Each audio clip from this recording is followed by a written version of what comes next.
بسم اللہ الرحمن الرحیم۔ گمنام ہیرو کے معزز ناظرین السلام علیکم۔ دوستو لائک ضرور کر دیا کریں، شکریہ۔ آئیے چلتے ہیں کہانی کی طرف۔ ہر رشوت خور کی طرح وہ بھی بزدل، بہت بزدل اور بے ضمیر تھا۔ ذرا سی دیر پہلے مجھ سے توہین امیز لہجے میں بات کر رہا تھا۔ اول خان کے دخل انداز ہوتے ہی آپ جناب پر آ گیا۔ میں ملک اور قوم کے ان دشمنوں سے لڑ رہا تھا جو باہر سے آ کر ہمارے مفادات کو نقصان پہنچانے کی کوشش کر رہے تھے۔ کوئی ہیروئن فروشی میں مصروف تھا اور کوئی دہشت گردی کی کارروائیاں کر رہا تھا۔ ان سب سے بڑے ملک دشمن وہ تھے جنہیں اپنے لوگوں کی خدمات کا مقدس فریضہ سونپ کر کرسیوں پر بٹھایا گیا تھا۔ انہیں شہریوں کے ٹیکسوں کی رقوم سے باری تنخواہیں اور سہولیات دی جاتی تھیں۔ اس کے باوجود وہ اپنے ہم وطنوں کو ستا کر دونوں ہاتھوں سے رشوتیں بٹور رہے تھے۔ دولت کی ہولناک چمک نے ان کے دماغوں کو مفلوج، ضمیر کو مردہ اور دلوں کو تاریک کر دیا تھا۔ شبراج اور چھوٹا راجن سے پہلے ان کے سروں کو کچلنا ضروری تھا۔ اس وقت میں جس ڈیسک پر موجود تھا وہ ویران پڑی ہوئی تھی۔ مشینی آلات بند تھے۔ اس تند خو، ترشرو اور بد دماغ افسر نے میرے دستی سامان کی کسی مشینی دیکھ بھال کے بغیر مجھے بند مقناطیسی چوکھٹ سے گزرنے کا اشارہ کیا تھا۔ میں نے پلٹ کر اول خان کی طرف دیکھا۔ اس کے تیور ہی بدلے ہوئے تھے۔ اس نے ہاتھ اٹھا کر تیزی سے کہا، تم اپنا وقت خراب نہ کرو، اندر جاؤ، میں انہیں ڈالر دلواتا ہوں۔ مشینی انداز میں میرے قدم بڑھ گئے۔ میں نے آگے جا کر آخری بار پیچھے نظر دوڑائی تو وہ دونوں ہکا بکا کھڑے ہوئے تھے۔ اول خان ان سے بحث میں الجھنے کی بجائے مڑ کر تیزی سے واپس جا رہا تھا۔ مجھے اندازہ ہو گیا کہ وہ میرا معاملہ ان کے بڑے افسر سے طے کرے گا۔ رشوت ایک ناسور بن کر معاشرے کی ہر رگ میں سرایت کر چکی ہے۔ اس کے بغیر بجلی کا کنیکشن ملتا ہے، نہ ریل کا ٹکٹ۔ چھوٹے سے بڑے تک سرکاری ملازمین ریٹائر ہوتے ہیں تو برسرکار افسر اور کلرک ان کے واجبات ادا کرنے سے پہلے انہیں دفتروں کے دھکے کھلواتے ہیں۔ فائل جگہ جگہ رکتی ہے، اعتراضات ہوتے ہیں، رشوت کے پہیے لگتے ہیں تو فائل چلتی رہتی ہے، ورنہ اس کے گم ہونے کے امکانات ہر وقت ایک تلوار بن کر حقدار کے سر پر سوار رہتے ہیں۔ میں اس لعنت کے سدے باب کے بارے میں سوچتا ہوا دوسری طرف نکلا تو غزالہ پریشانی کے عالم میں میرا انتظار کر رہی تھی۔ انجانے اندیشوں سے اس کے چہرے پر ہوائیاں اڑ رہی تھیں۔ مجھے دیکھتے ہی وہ بے تابی سے لپک کر میری طرف آئی۔ آپ کہاں رہ گئے تھے؟ وسوسوں سے مجھے ہول آنے لگے تھے۔ اس نے آتے ہی اضطراری لہجے میں شکایت کی۔ اپنی رویداد سنا کر اسے پریشان کرنا بے سود تھا۔ میں نے ہنس کر کہا، ایک شخص جعلی ویزا پر جاپان جانے کی کوشش کر رہا تھا، اس کی وجہ سے میری باری آنے میں دیر ہو گئی، بس اتنی سی بات تھی۔ تم بلا وجہ پریشان ہو رہی تھی۔ جب تک ہمارا جہاز فضا میں بلند نہیں ہو جاتا مجھے دھڑکا لگا رہے گا۔ ابھی تو 9:45 بھی نہیں بجے، ہمیں کافی دیر انتظار کرنا ہوگا۔ وہ میرے ساتھ چلتے ہوئے منمنائی، حوصلہ رکھو، اب کچھ نہیں ہوگا، تم یوں ہی ہراساں ہوتی رہی تو تمہیں دیکھ کر کوئی بھی شک و شبے میں پڑ سکتا ہے۔ ہم طویل راہداری طے کر کے اس ویٹنگ روم میں پہنچ گئے جہاں ہمارے طیارے تک جانے والے گینگ وے کا دروازہ کھلتا تھا۔ اس دروازے پر ایئر لائن کے عملے کے 2 باوردی افراد واکی ٹاکی سمیت موجود تھے۔ ان میں سے ایک مرد اور دوسری خاتون تھی۔ ایئرپورٹ کی وسیع و عریض عمارت کے مقابلے میں وہ ویٹنگ روم چھوٹا تھا، لیکن اس کا سائز بھی کسی حال سے کم نہیں تھا۔ وہاں نشستوں کی تعداد زیادہ تھی، جن میں سے بیشتر خالی تھیں۔ ہم دونوں پہلی قطار کے سرے پر بیٹھ گئے۔ رفتہ رفتہ مسافروں کی آمد کی رفتار تیز ہو گئی، نشستیں بڑھتی جا رہی تھیں۔ اسی دوران میں پیجنگ سسٹم پر ہماری پرواز پر بورڈنگ کے آغاز کا اعلان ہوا اور گینگ وے کا بند دروازہ کھول دیا گیا۔ اس سفر میں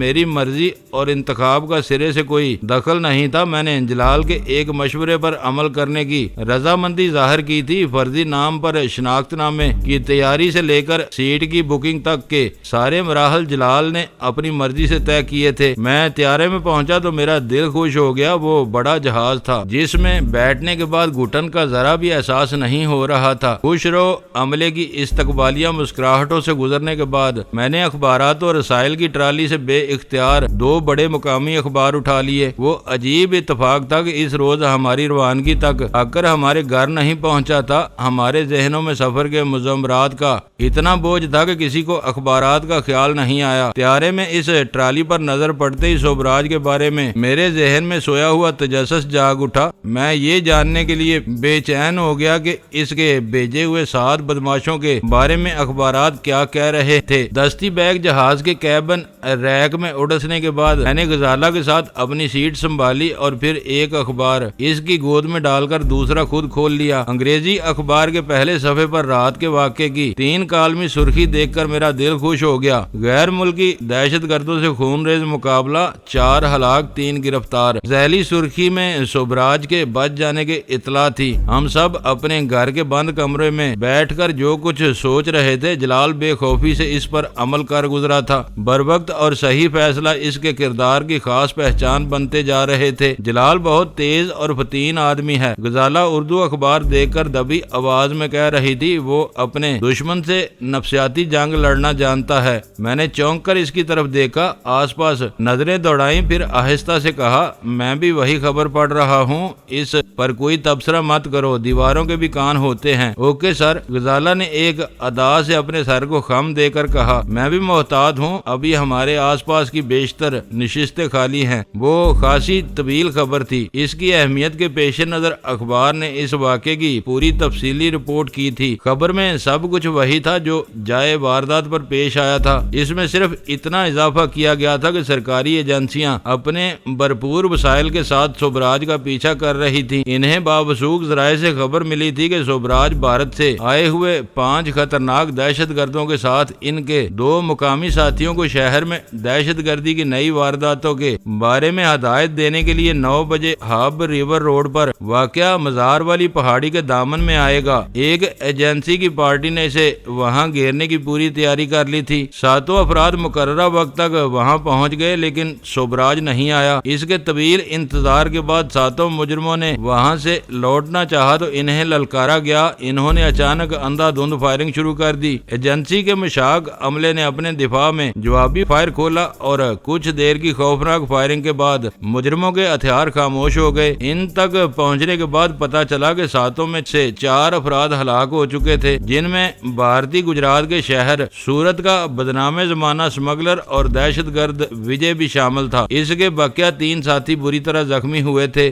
زخمی حالت میں گرفتار ہونے والوں میں رتن سیٹھ نامی ایک بھارتی مجرم بھی شامل تھا جس نے کچھ اہم انکشافات کیے تھے۔ قیدیوں سے تفتیش کے نتیجے میں مزید اہم معلومات حاصل ہونے کی توقع تھی، جس کے بعد سوبراج کے گرد گھیرا تنگ ہو جاتا۔ خبر میں سرکاری ایجنسی کا نام ظاہر نہیں کیا گیا تھا۔ واقعے کی ابتدا اور انتہا کے بارے میں مصلحت کے تحت مبالغے سے کام لیا گیا تھا، جس کے نتیجے میں اس خون آشام واقعے کی ذمہ داری سوبراج کے سر جاتی تھی اور وہی ہمارا اصل ہدف تھا۔ خبر کا اختتامی حصہ بہت بھرپور تھا۔ مجھے یقین تھا کہ وہ سب پڑھ لینے کے بعد سوبراج ایک لمحے کے لیے بھی کراچی میں رکنے کی ہمت نہیں کر سکے گا۔ خبر تفصیلی تھی لیکن اسے پڑھ کر میری تسلی نہیں ہوئی۔ میں نے غزالہ سے اخبار بدل لیا۔ اس انگریزی اخبار کا سپاٹ اور پھیکا انداز مجھے کبھی پسند نہیں آ سکا تھا۔ اپنی رپورٹنگ میں وہ حقائق بیان کر کے نتیجہ اخذ کرنے کی ذمہ داری اپنے قاری پر چھوڑ دیتا تھا، جبکہ اردو اخبار خبر کے حقائق کے ساتھ اپنے رپورٹرز کی تحقیق و تفتیش کو خبر کا ایک حصہ بنا کر تاثر کو بھرپور بنا دیتا تھا۔ دوسرے اخبار میں وہی خبر پڑھ کر مجھے واقعی مزہ آ گیا۔ اس کے مطابق سوبراج کو کسی طرح عین وقت پر یہ بھنک مل گئی تھی کہ وہ ان 7 سے ملنے کے لیے گیا تو اس کی آزادی کے دن پورے ہو سکتے ہیں۔ اس نے وہاں جانے کا ارادہ منسوخ کر دیا۔ اس کے پاس اتنا وقت نہیں تھا کہ وہ وجے اور اس کے ساتھیوں کو مزار والی پہاڑی تک پہنچنے سے روکتا۔ اس نے صفاقی کا مظاہرہ کرتے ہوئے اپنی جان بچا کر ان 7 کو سرکاری ایجنسی کے رحم و کرم پر چھوڑ دیا۔ دونوں اخبارات پڑھ لینے کے بعد اندازہ ہوا کہ اس واقعے پر اخبارات کو بھرپور بریفنگ دی گئی تھی۔ جو باتیں کھل کر نہیں کہی جا سکتی تھیں وہ بین السطور میں بیان کر دی گئی تھیں۔ ان مستور نکات کو دوسروں نے نظر انداز کر دیا۔ اردو رپورٹر نے انہیں شامل کر کے خبر میں جان ڈال دی تھی۔ اردو اخبار میں سوبراج کے ماضی کے بارے میں کئی چھوٹی چھوٹی خبریں تھیں جو اس کے گنونے کردار کو اجاگر کر رہی تھیں۔ میں نے وہ سب چاٹ کر اخبار اگلی نشست کی عقبی جیب میں ڈالا تو جہاز میں مسافروں کی تعداد میں کافی اضافہ ہو چکا تھا۔ جہاز کی دونوں راہداریوں میں مسافر اپنی نشستوں کی تلاش میں بڑھ رہے تھے۔ میں نے اپنی ریسٹ واچ پر نظر ڈالی، پرواز کی روانگی میں صرف 15 منٹ باقی رہ گئے تھے۔ بے اختیار مجھے سلطان شاہ اور ویرا کا خیال آیا۔ ان کی پرواز پون گھنٹے بعد روانہ ہونے والی تھی، شاید وہ اپنے جہاز پر سوار ہو چکے تھے۔ جہاز میں حفاظتی بند باندھنے اور موبائل فون بند کرنے کی ہدایت جاری کی گئی۔ تمباکو نوشی کی ممانعت کی ہدایت پہلے سے روشن تھی۔ چند ثانیوں کی تاخیر سے مجھے یاد آیا کہ میری جیب میں موبائل فون موجود تھا۔ میں نے عجلت میں اسے نکال کر بند کر دیا۔ اول خان نے وہ موبائل فون اس وعدے کے ساتھ سفر پر لے جانے پر اصرار کیا تھا کہ وہ فوری طور پر اس پر بین الاقوامی رومنگ جاری کرا دے گا۔ اس صورت میں واجبی اضافی نرخ ادا کر کے میں ہر وقت اسی نمبر پر کراچی سے رابطہ کر سکتا تھا۔ دوسری طرف اول خان کو مقامی نرخوں پر مجھ سے رابطے کی سہولت دستیاب ہوتی، رومنگ میرے بل میں ڈال دی جاتی۔ دونوں صورتوں میں خسارہ اول خان کا تھا، کیونکہ فون اسی کے نام پر تھا اور بل بھی اسی کو ادا کرنا پڑتا تھا۔ وہ ایس ٹی ایف کی طرف سے مجھے ملی ہوئی ایک اعزازی سہولت تھی، جس کے برقرار رہنے سے مجھے بینکاک میں بہت آسانی ہو سکتی تھی۔ جہاز کے انجن چل رہے تھے۔ 11 بجنے سے چند منٹ پہلے دروازہ بند کر دیا گیا۔ مسافر اپنی جگہ سنبھال چکے تھے۔ ہنگامی حالت پیش آنے کی صورت میں اختیار کی جانے والی تدابیر، ایک مختصر تقریر اور عملے کے عملی مظاہرے کے ساتھ جہاز رن وے پر حرکت میں آ گیا۔ دھیمی رفتار سے رن وے کے سرے پر پہنچنے کے بعد طیارہ لمحہ بھر کے لیے رکا۔ اس کے انجنوں کی رفتار تیز ہوئی اور رن وے پر بڑھتی ہوئی رفتار سے دوڑ لگانے کے بعد جہاز تیزی سے فضا میں اٹھتا چلا گیا۔ غزالہ کی سیٹ جہاز کی کھڑکی کے ساتھ تھی، وہ مسلسل اس سے باہر دیکھے جا رہی تھی۔ چند منٹ بعد جہاز بادلوں کی چادر سے اوپر نکلا اور نیچے پھیلے ہوئے شہر کے گھٹتے ہوئے مناظر نظر آنا بند ہو گئے تو وہ میری طرف متوجہ ہو گئی۔ اللہ کا شکر ہے کہ ہم کچھ دنوں کے لیے حالات کے گرداب سے نکل آئے ہیں، اس نے آسودہ لہجے میں کہا۔ سرکاری سطح پر میری تلاش شروع ہو جانے کے بعد حالات واقعی بہت خراب ہو گئے تھے۔ اب دیکھنا ہوگا کہ بینکاک میں کیا ہوتا ہے، میں نے سوچتے ہوئے جواب دیا۔ وہاں جو کچھ ہوگا سامنے ہوگا۔ آپ نے خاموشی اختیار کی تو کچھ بھی نہیں ہوگا، مگر یہ ممکن نہیں ہے۔ پھر بھی وہاں یہ ڈر نہیں ہوگا کہ راستے میں کوئی بھی آپ کو پہچان کر ٹوٹ پڑے اور پکڑوا دے۔ ان لوگوں نے بدمعاشی کی انتہا کی ہوئی ہے، ایسے حربے استعمال کر رہے ہیں کہ کراچی کی انتظامیہ ان کے اشاروں پر ناچنے پر مجبور ہو گئی تھی۔ اب کراچی کے تذکرے بے سود ہیں، وہاں رہ جانے والے وہاں کے مسائل حل کرنے کے لیے کافی ہیں۔ ہمیں آگے کے بارے میں سوچنا چاہیے۔ دائیں بائیں گھومتے ہوئے اونچی اڑان لینے کے بعد طیارہ اپنی مقررہ بلندی پر پہنچنے کے بعد سیدھا ہوا تو مسافروں کو ہلکے پھلکے مشروبات فراہم کرنے کے لیے کیبن کا عملہ حرکت میں آ گیا۔ میں نے طیارے میں موجود مسافروں کا جائزہ لینے کے لیے اپنی جگہ چھوڑ دی۔ اپنی جگہ سے اٹھتے ہی مجھے ہر سیٹ کی پشتگاہ سے ٹکے ہوئے انسانی سارے ہی سار نظر آئے۔ ان میں ہر رنگ اور قومیت کے لوگ نظر آ رہے تھے، لیکن سفر کرنے والوں میں اکثریت مقامیوں کی تھی۔ خاص بات یہ تھی کہ ان میں سب ہی مردانہ اور نوجوان چہرے تھے، کوئی مقامی عورت مسافروں کی بھیڑ میں شامل نہیں تھی۔ شاید اس کی وجہ یہ تھی کہ ان دنوں دنیا بھر میں تھائی لینڈ اور خاص طور پر بینکاک کی شہرت اچھی نہیں تھی۔ وہاں عیاشی کی سستی سہولیات میسر آنے کا شہرہ ہر طرف پھیلا ہوا تھا۔ کہا جاتا تھا کہ تھائی لینڈ کی معیشت صنعتوں یا زراعت کے بجائے سیاحت سے ہونے والی قومی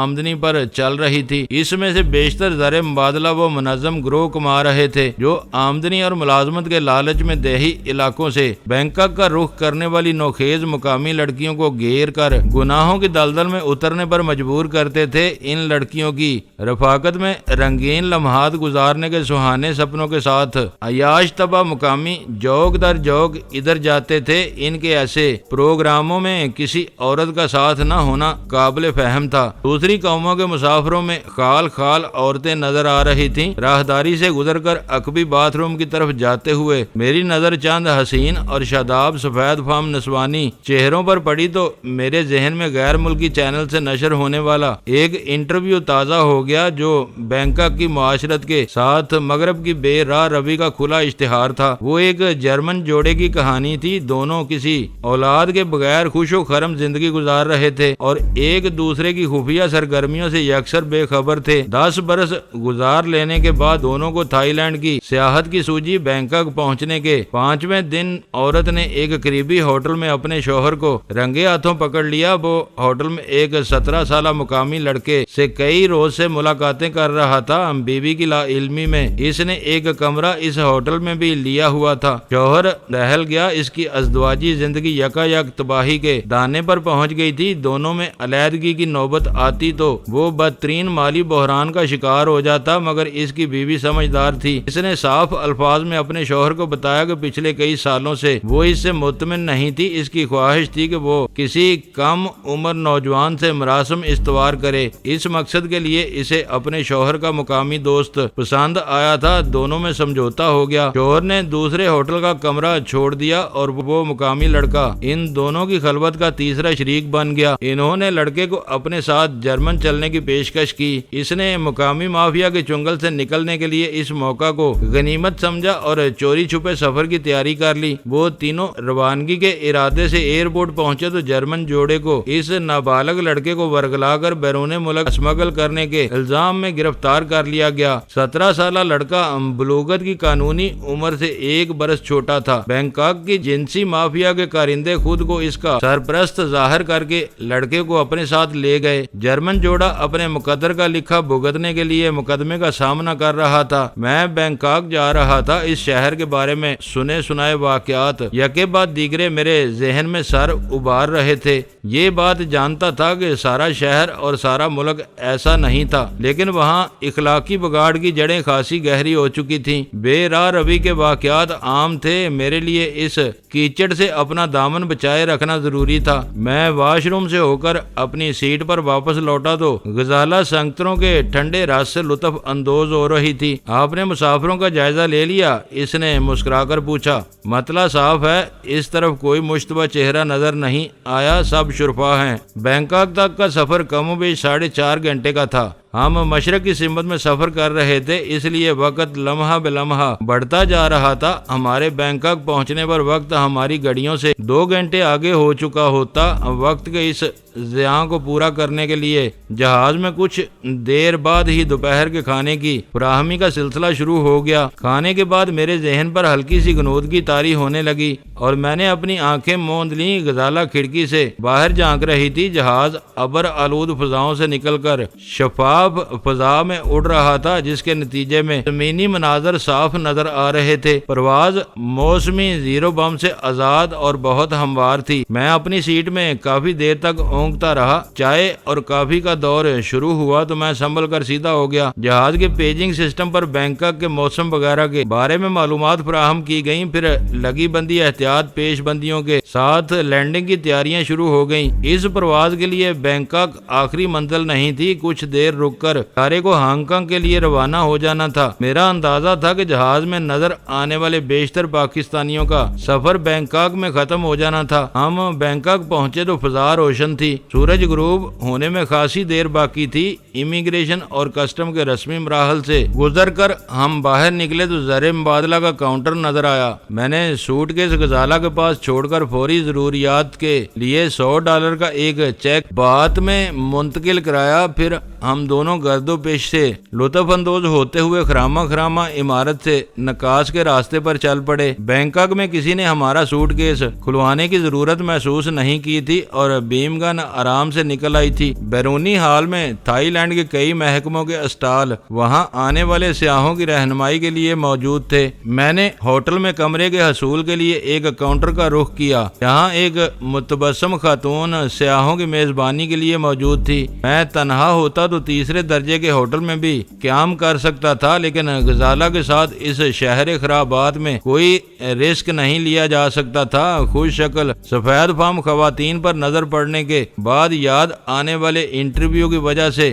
میں اس بارے میں زیادہ محتاط ہو گیا تھا۔ ڈبل روم کی فرمائش پر اس خاتون نے اپنے کمپیوٹر کے کی بورڈ پر تیزی سے انگلیاں چلائیں، پھر یکے بعد دیگرے کئی ہوٹلوں کے نام لیے جہاں معیاری کمرے دستیاب تھے۔ میرے استفسار پر اس اس نے بہت تحمل کے ساتھ ان ہوٹلوں کے کرائے بھی بتائے اور میں نے اسی وقت ہیلٹن ہوٹل کا انتخاب کر لیا۔ اس عورت نے ہم دونوں کے نام اور پاسپورٹ نمبر کمپیوٹر میں ڈالے اور پرنٹر سے ایک سلپ نکال کر مجھے تھما دی، جسے دکھا کر میں ہوٹل میں کمرہ حاصل کر سکتا تھا۔ بیرونی ہال سے نکلتے ہی ٹیکسیوں کی قطار ہمارے سامنے تھی۔ اگلی ٹیکسی کا ڈرائیور ہماری طرف لپکا۔ اسے توقع تھی کہ میں اپنے معیار کے کسی ہوٹل تک رسائی کے لیے اس کی مدد لوں گا، یوں اسے ہوٹل سے کمیشن کی صورت میں اضافی آمدنی ہو سکتی تھی۔ میں نے ہلٹن ہوٹل کا نام لے کر اس کی امیدوں پر پانی پھیر دیا۔ اس نے وہاں تک پہنچانے کے لیے 700 بات طلب کیے، جو میری دانست میں بہت زیادہ تھے۔ دوسرے ایشیائی ملکوں کی طرح تھائی لینڈ بھی مول تول کے لیے بدنام ہے۔ ٹیکسی کے کرائے سے چیزوں کے دام تک بڑھا چڑھا کر بتانا وہاں کا رواج ہے۔ باؤ طے ہونے کا انحصار خریدار کے حوصلے پر ہوتا ہے کہ وہ اپنی بات کہاں سے شروع کرتا ہے۔ میں نے ٹوٹی پھوٹی انگریزی بولنے والے تھائی ڈرائیور کی آنکھوں میں حریصانہ چمک دیکھ کر اسے 200 بات کی پیشکش کی۔ اس نے یوں برا سا منہ بنایا جیسے میں نے اس کی شان میں کوئی گستاخی کی ہو۔ وہ اس کا ایک انداز تھا۔ میرے بجائے کوئی نرم دل اور مہذب سیاح ہوتا تو شرمندہ ہو کر فوری طور پر اپنی پیشکش میں خاطر خواہ اضافہ کر دیتا، جسے مول تول کے لیے مزید بڑھایا جا سکتا تھا۔ میرے لیے وہ شہر نیا نہیں تھا۔ میں خاموشی سے اس کے جواب کا منتظر رہا۔ اس نے منہ بنانے کے نفسیاتی حربے کے استعمال کے بعد کچھ دیر توقف کیا۔ مجھے خاموش پا کر وہ یکا یک 400 پر آ گیا۔ ان لوگوں میں اچھی بات یہ ہوتی ہے کہ اپنا اور خریدار کا زیادہ وقت برباد نہیں کرتے، ہر حجت کے جواب میں اپنی مانگ میں ڈرامائی کمی کرتے ہیں اور پھر ایک مقام پر اٹک جاتے ہیں۔ وہ 300 پر اٹک گیا اور میں نے اپنی رضامندی ظاہر کر دی۔ اپنی نگرانی میں ہلکا پھلکا سوٹ کے ٹیکسی کی ڈگی میں رکھوانے کے بعد ہم دونوں گاڑی میں سوار ہو گئے۔ ڈرائیور نے اپنی نشست سنبھالی اور ٹیکسی تیزی کے ساتھ چل پڑی۔ غزالہ کے لیے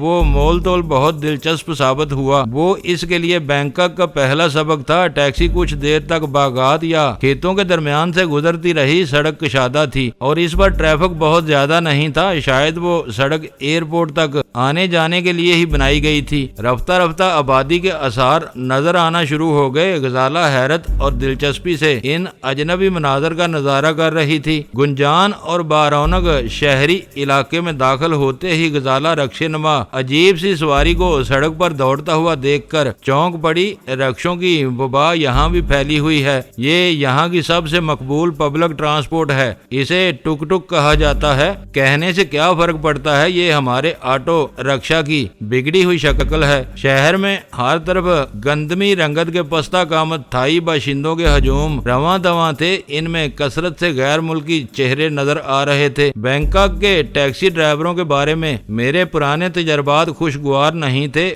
وہ غیر ملکی سیاحوں پر ضرورت سے زیادہ مہربان ہونے کی کوشش کرتے تھے۔ موقع ملتے ہی اپنی سیٹ کے قرب و جوار میں کسی پوشیدہ جگہ سے تصویری البم نکال کر سواری کو دکھانا وہ اپنا فرض تصور کرتے تھے۔ میں رات بھر ڈرتا رہا کہ کہیں وہ مجھے بھی البم نہ تھما دیں۔ وہ یک طرفہ طور پر ہمیں راستے میں آنے والے مشہور مقامات کے بارے میں بتاتا جا رہا تھا۔ ایک طرف اس کا لہجہ صاف نہیں تھا، دوسری طرف وہ تھائی نام اور الفاظ ایک دوسرے سے اتنے ملتے جلتے تھے کہ مجھے ان میں کوئی فرق محسوس نہیں ہو رہا تھا۔ اس کی حوصلہ شکنی کرنے کے لیے میں نے خاموشی اختیار کی ہوئی تھی۔ مجھے ڈر تھا کہ میں نے اسے ذرا بھی منہ لگایا تو وہ مجھے کوئی شرمناک البم تھما دے گا۔ وہ معاملہ فہم ثابت ہوا۔ اس کی ٹیکسی ہوٹل کے ڈرائیو وے میں داخل ہو گئی، لیکن اس نے راستے پر مجھے کوئی البم وغیرہ نہیں دی۔ اپنے تجربات کی بنا پر وہ جانتا تھا کہ اپنی عورتوں کے ساتھ بیرون ملک سے آنے والے لوگ عیاشی کے معاملے میں اتنے بے حوصلہ ہوتے ہیں کہ ان پر محنت کرنا کبھی بارآور ثابت نہیں ہو سکتا۔ ایئرپورٹ سے ہوٹل کا فاصلہ خاصا طویل ثابت ہوا۔ مجھے محسوس ہوا کہ میں نے 300 بات پر اپنی رضامندی ظاہر کر کے کوئی غلط فیصلہ نہیں کیا تھا۔ ہوٹل کے باوردی پورٹر نے ٹیکسی سے ہمارا سوٹ کیس اتارا اور ہم ہوٹل کے بکنگ کاؤنٹر پر پہنچ گئے۔ میں نے اپنے پاس موجود رسید دی جس کا اندراج ہوٹل کے کمپیوٹر میں موجود تھا۔ کچھ لیے دیے بغیر ایئرپورٹ سے ہی کمرہ محفوظ ہو چکا تھا۔ ہم دونوں کے پاسپورٹ لے کر ہوٹل والے نے اپنے اندراجات مکمل کیے اور ذرا سی دیر میں ہم ہوٹل کی چوتھی منزل پر اپنے کمرے میں موجود تھے، جو آنے والے دنوں میں ہماری پناہ گاہ ثابت ہونے والا تھا۔ آخر کار ہم اس گرداب سے نکل ہی آئے۔ پورٹر کے چلے جانے کے بعد غزالہ نے آرام دہ بستر پر گر کر مسرت کے ساتھ کہا، ابھی ان خوش فہمیوں میں پڑنے کی ضرورت نہیں، اتنا کافی ہے کہ ہم کراچی سے نکل آئے، ہو سکتا ہے کہ یہاں کے حالات وہاں سے زیادہ گمبھیر ثابت ہوں۔ میں نے اس کے قریب بیٹھ کر مسکراتے ہوئے جواب دیا، یہاں تمہارے کہنے کے مطابق ایک اچھائی ہے کہ امریکیوں کا سازشی عنصر ہم پیچھے چھوڑ آئے ہیں۔ کمرے میں ضرورت کی بنیادی چیزیں موجود تھیں، منی بار میں مختلف مشروبات کے ساتھ شراب کی کئی چھوٹی بوتلیں بھی موجود تھیں جن سے مجھے کوئی سروکار نہیں تھا۔ غزالہ کی خواہش تھی کہ روم سروس والوں سے کہہ کر وہ بوتلیں وہاں سے ہٹوا دی جائیں، چھوٹے ریفریجریٹر میں ان کی جگہ دوسری چیزیں رکھی جا سکتی تھیں۔ میرے پاس بینکاک کے 2 اہم فون نمبر موجود تھے، ان میں سے ایک نمبر آئی بی کے مقامی بیورو چیف اسد خان کا تھا۔ جلال کے اندازے کے مطابق وہ شخص چھوٹا راجن تک میری رسائی کے سلسلے میں مددگار ثابت ہو سکتا تھا۔ دوسرا فون نمبر راجن کا تھا، کراچی میں رہ کر اسے چھیڑنا ہوتا تو میں وہ نمبر استعمال کر سکتا تھا۔ میں نے یہی سوچ کر وہ نمبر حاصل کیا تھا کہ بینکاک پہنچنے کے بعد چھوٹا راجن سے رابطہ کرنا غیر ضروری تھا، بہتر یہی تھا کہ میں خاموشی سے اس تک پہنچنے کی کوشش کروں۔ کمرے میں کچھ دیر تک سستانے کے بعد میں نے اسد خان سے رابطہ کرنے کا ارادہ کر لیا۔ میں نے چیک کرنے کے لیے جیب سے اپنا موبائل فون نکالا تو اس پر کوئی سگنل نہیں آ رہا تھا۔ دستیاب نیٹ ورک کی حدود سے ہزاروں میل دور نکل آنے کی وجہ سے فون نے کام کرنا چھوڑ دیا تھا۔ جب تک اس پر رومنگ بحال نہ ہوتی فون بیکار تھا۔ ہوٹل کے کمرے میں براہ راست ڈائلنگ کی سہولت دستیاب تھی، میں آپریٹر کو درمیان میں لائے بغیر اسد کو فون کر سکتا تھا۔ میں نے ذرا سی دیر کے لیے سوچا، ہوٹل سے فون کرنے کی سہولت مفت میں فراہم نہیں کی جاتی تھی۔ دنیا کے ہر حصے میں ہوٹل والے فون کے اصل بل کے ساتھ ہر کال پر اپنے اضافی سروس چارجز بھی وصول کرتے تھے۔ اس مقصد کے لیے ہر کال کا کہیں نہ کہیں ریکارڈ ہونا ضروری تھا۔ میں نے وہ نقطہ ذہن نشین کر لیا، اس سسٹم کے تحت اسد سے رابطہ کرنے میں کوئی حرج نہیں تھا۔ وہ بینکاک میں آئی بی کا اکلوتا افسر ہونے کے ساتھ ایک عام پاکستانی بھی تھا۔ اس کے برعکس میں راجن کے لیے ہوٹل کا فون استعمال نہیں کر سکتا تھا۔ یہاں قدم رکھتے ہی آپ کی مصروفیات شروع ہو گئیں۔ غزالہ نے مجھے فون کی طرف بڑھتا ہوا دیکھ کر کہا، زندگی حرکت کا نام ہے، جمود آدمی کو لے ڈوبتا ہے۔ اسے جواب دے کر میں نے اسد کا نمبر ملا لیا۔ دوسری طرف گھنٹی بجی اور بجتی ہی رہی۔ تیسری گھنٹی پر مجھے شبہ ہوا کہ اس نمبر پر کوئی موجود نہیں تھا۔ جلال نے مجھے اس کا فون نمبر دے دیا تھا، مگر مجھے اس سے یہ پوچھنا یاد نہیں رہا تھا کہ وہ نمبر اس کے دفتر کا تھا یا گھر کا۔ اگر وہ دفتر کا نمبر تھا تو دفتری اوقات ختم ہو چکے تھے، اس سے اگلے دن رابطہ ہو سکتا تھا۔ میں فون بند کرنے کا ارادہ کر رہا تھا کہ اچانک میرے کانوں میں ہیلو کی ایک بھاری مردانہ آواز گونجی۔ دوستو ویڈیو کو لائک ضرور کر دیا کریں۔ ISI پاک آرمی زندہ باد، پاکستان پائندہ باد۔ معزز ناظرین، اپنا خیال رکھیے گا اور اپنے اس چینل کا بھی شکریہ۔